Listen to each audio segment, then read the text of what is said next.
We all know that we're just here for one thing, so let's just get straight to the point and pull down our pants.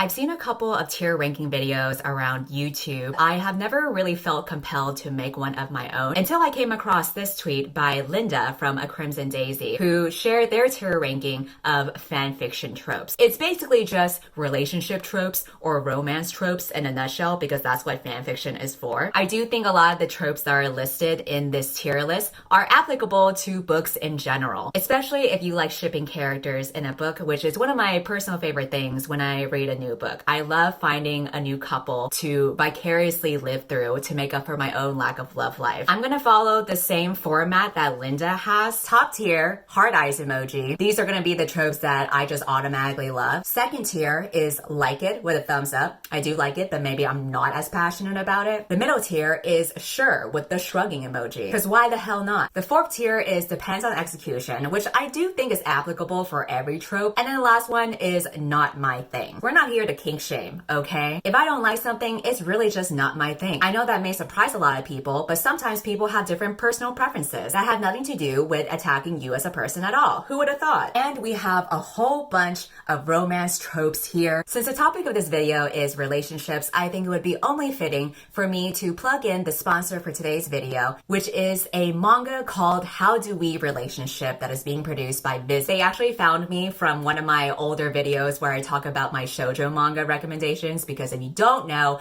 I grew up reading a lot of romance manga and I was total trash for them. This is a romance manga that features a female protagonist who is very shy and she has always dreamed about finding love, but it has been difficult for her to find love because she lives in a small town in Japan and also she likes girls. The setup begins when one of her more outgoing classmates at her university suggests for the two of them to date. And the rest of the manga is about them navigating their clashing personalities and misunderstandings, but ultimately this is about how a casual friendship turns into something much more. If you're looking to read more female and female romances for Pride Month, this would be a good manga to check out. I think what's unique about this story is that the protagonists go to college and not high school, so it's more of like a new adult romance. And also the story relies very heavily on showcasing communication skills and misunderstandings and how to work through them, which I think is super important to cover in romance. A lot of times in relationships, it's not just all about fluff. You have to learn how to work through disagreements and conflicts too. Volume 1 is out now and you can visit viz.com to check out a free preview just to see if you are into it or not. All right, let's begin. The first trope that we have is ABO. I actually don't know what this is, but from the icon of the wolf, I find it extremely suspect. ABO is an abbreviation for alpha, beta, and omega in an AU where humans have animalistic instincts in which alphas are above all and omegas are at the bottom of the chain. You know, it wasn't as bad as I thought it would be. I thought it was gonna be like a straight up furry kink, which I'm really not into. However, I think I have some leeway for that if they're still human. So there's an ongoing joke between some of my friends and I where people think that I am a furry. I think it started when Zootopia came out and I was really into the movie and that made me look suspect, but really I just thought it was a cute movie. Nick Wilde is cute. I'll say it, I'll admit it, but I don't want to bang him. And I do ship Nick Wilde with Judy Hopper, okay? And if that makes me a furry, then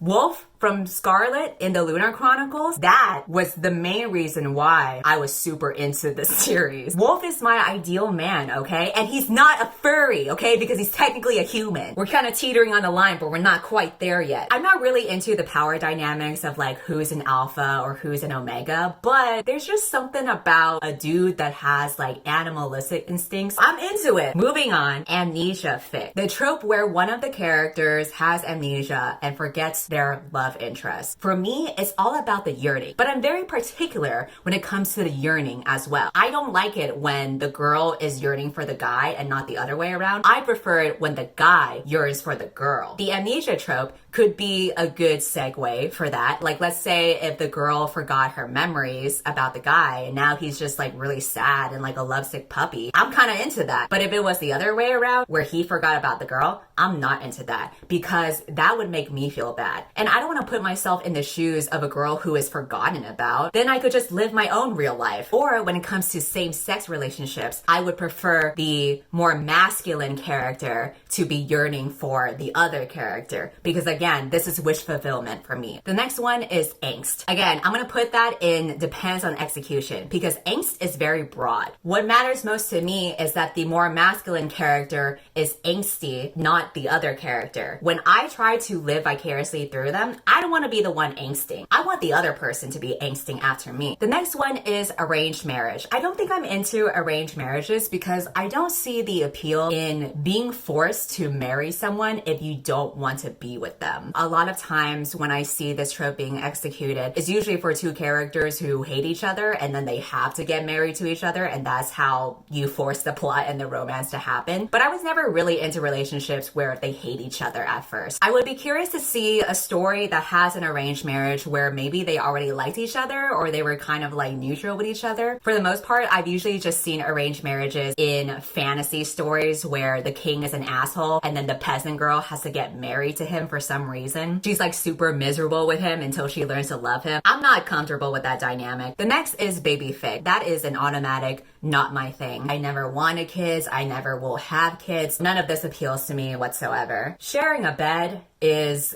the most classic trope you can have in fan fiction. It's the most overplayed, overused, cliche plot scenario ever. And I'm gonna put it in like it.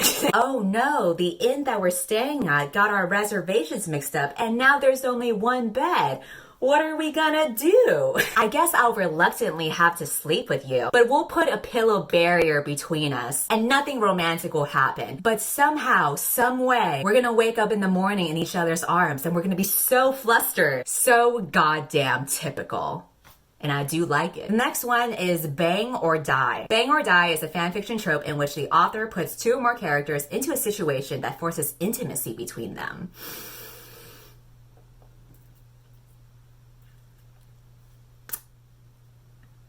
Yeah, I like it.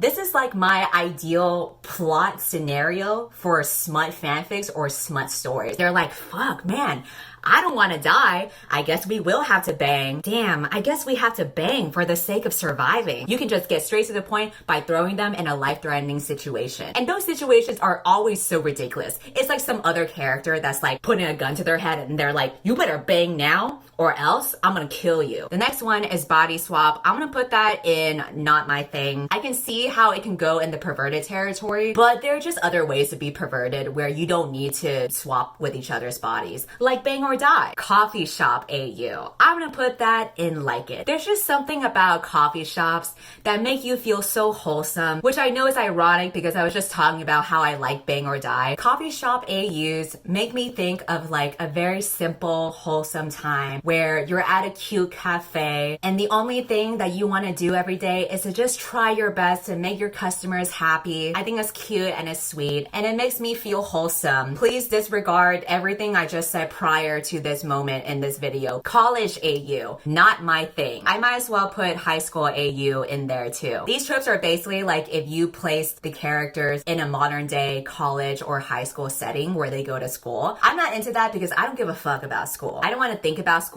I don't want to go back to school. People on BookTube already act like they're in high school, so I don't need to be exposed to more of that foolishness. The next one is crackfic. Crackfic refers to stories in which completely ridiculous, unbelievable, or insane things occur, often without reasonable explanation but great enjoyment. Wait, isn't that bang or die? I would say depends on execution. I think when it comes to stories that I'm reading for overall enjoyment, I want there to be some kind of realism to it. But if there are stories I'm reading just for the sake of being a pervert because I like to read smut, then I'm open to crackfic. Next one is crossover. You take characters that exist in a movie or a book series and then you mix them with other characters that are from a completely different series. This is not my thing. I prefer characters to be contained in their own world. I don't like cross-contaminating. The next one is darkfic. I'm gonna put that for not my thing. Usually darkfic is where it takes something that is already lighthearted, but then it adds like really triggering topics to it to make it super dark. I'm not into that. Like when I read a story, I want there to be escapism for me. I'm just here to have a good time. I don't want sad stuff to happen to the characters unless it ultimately leads to yearning and like a happy ending. But I don't think darkfic typically goes into that territory. Same thing for major character death. I do like angst, but that's like too much. Again, I'm just here to have a good time. What happened to the simple days of bang or die? Maybe there wouldn't be a major character death if the characters had just banged in the first place. Canon diversions. This is for fanfiction that says in a universe that diverges relatively narrowly from canon with a point of departure in a character's background story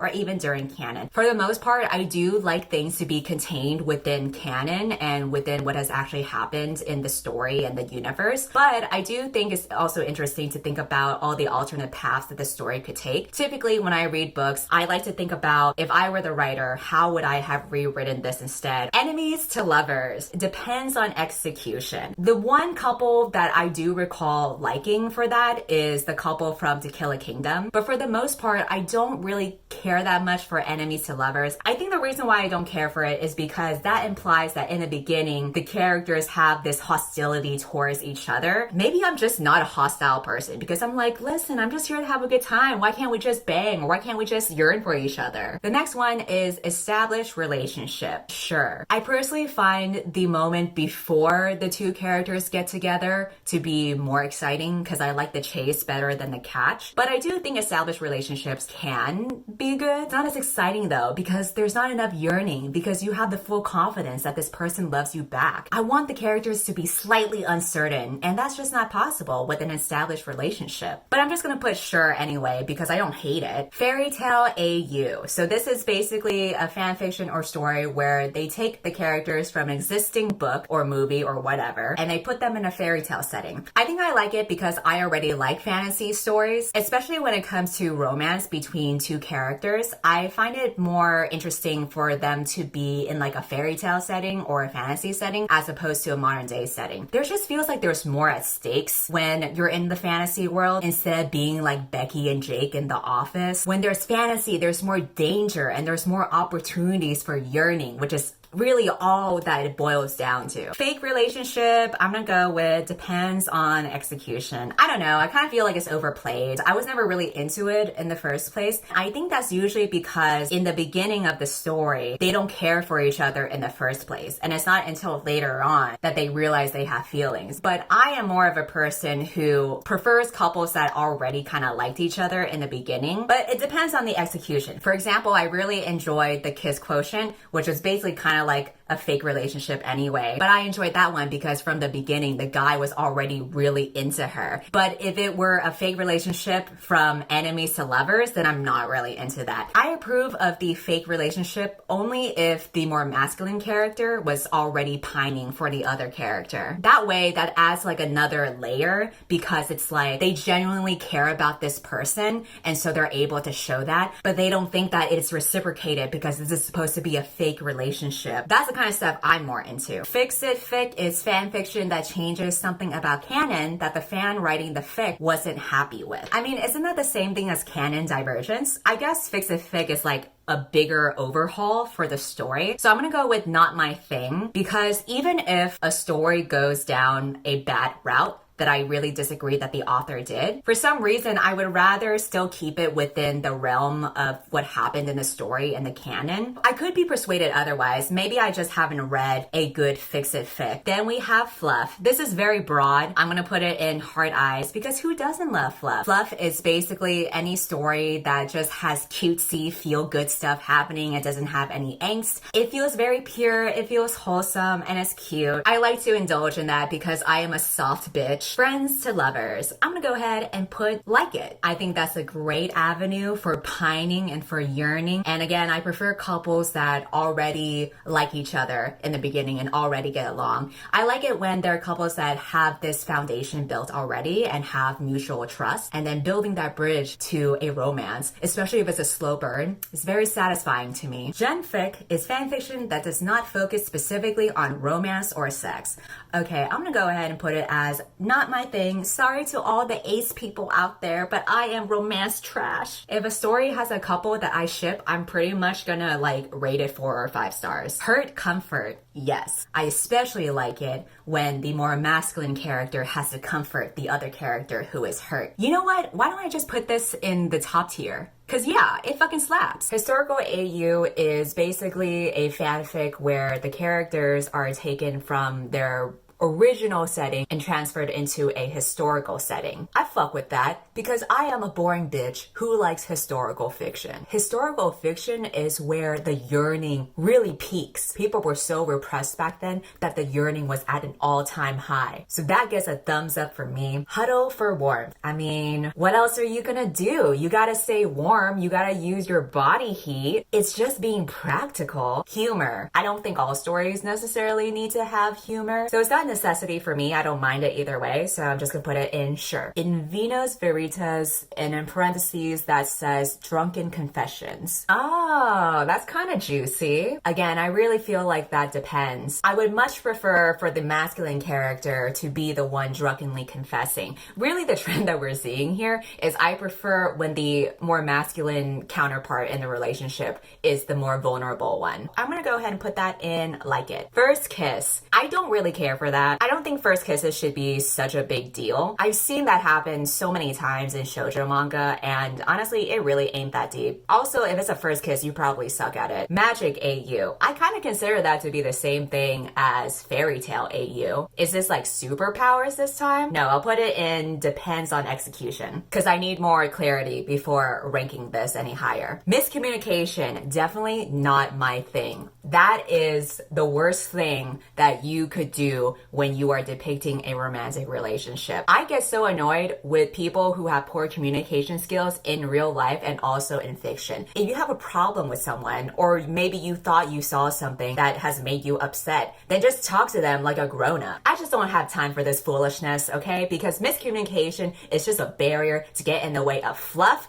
or to bang. So why are we wasting our time with this? I'm gonna put missing scenes in like it. I feel like that's the quintessential fan fiction. It's like you read or you consume some kind of media and you want more from it. And so it's nice to get that extra content that you were not able to see in the original. Plus, it's still contained within the universe and within canon. So it's like you can still believe that this is happening. Mutual pining. Fuck yes, dude. I'm putting this up at the very top. This is the kind of shit I'm talking about. Oh my god, I think the most recent example would be The Kiss Quotient by Helen Huang. She pined for him, but the dude was pining so hard for her. And they were like, I don't know, the other person truly loves me, but I can't help but love them so much. And I'm like, yes! Pine for each other, you soft little bitches. Even the emojis here are so accurate. I want a character to look at the other person that they love with those tear-filled eyes as they think about how much they love this person that they cannot contain it. Sex pollen is a trope to bring two characters together in a sexual encounter. It involves one or several characters becoming infected with the pollen of some alien or magical plant, or they might be influenced in some other way that causes them to lose inhibitions and or revs up libido, usually resulting in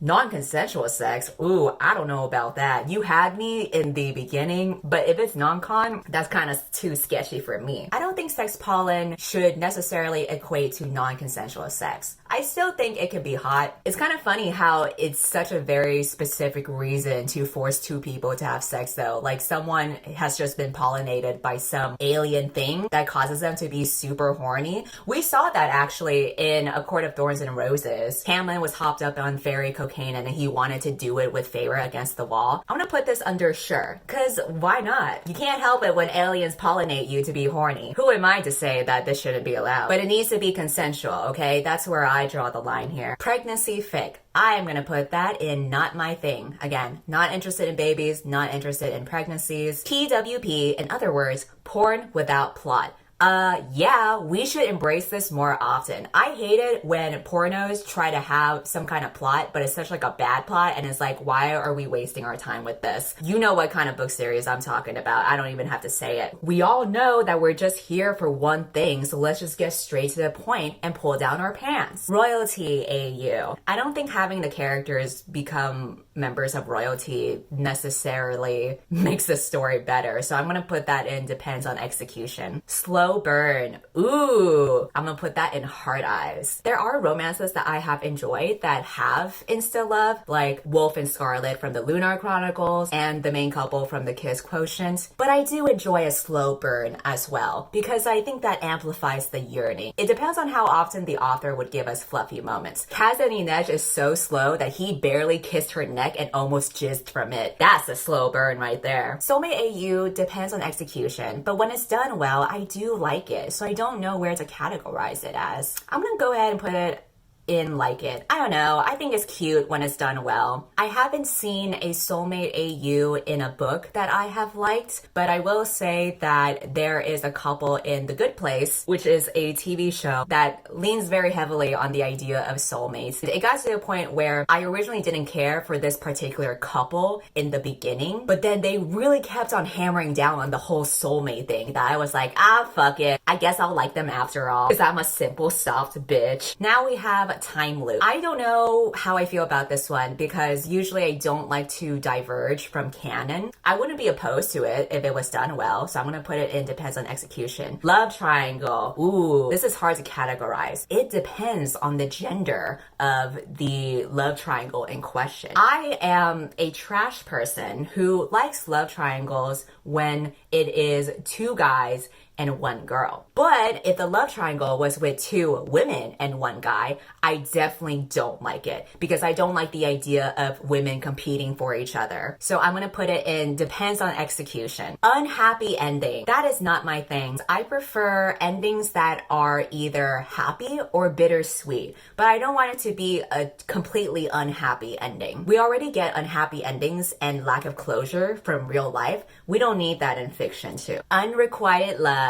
Ooh, I'm gonna put that in love it. Just look at that face. That's the yearning face. Oh, but then also it kind of depends, because again, I prefer it when the more masculine character is the one that is dealing with unrequited love. And when it is that case, it's so freaking good and juicy, and I just love all the angst and the turmoil. All right, I am done ranking all the tropes for the tier list. In the top tier, it's pretty much almost all like fluffy, soft shit, and then you have porn without plot. One of them truly does not match along with the others. I really like fluff. I really like when characters are soft for each other, but I also think there's a time and a place for smanging. In the like it category, I have very cliche things that I will admit to liking, as well as that one furry trope that we will not discuss further. In the sure category, I have 3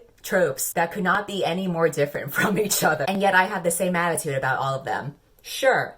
Why the fuck not? Depends on execution is a conglomeration of things. Even if I like a specific trope, if it's not executed well, then I'm not gonna like it. And then not my thing, I realize, is a lot of stuff that is from real life, like having a baby or getting married or going to school. This is not the escapism that I signed up for, so it's not my thing. Thanks for watching till the end and seeing the weird kinks that I have, and I'll see you next time. Unsubscribe from my channel, please. On the other side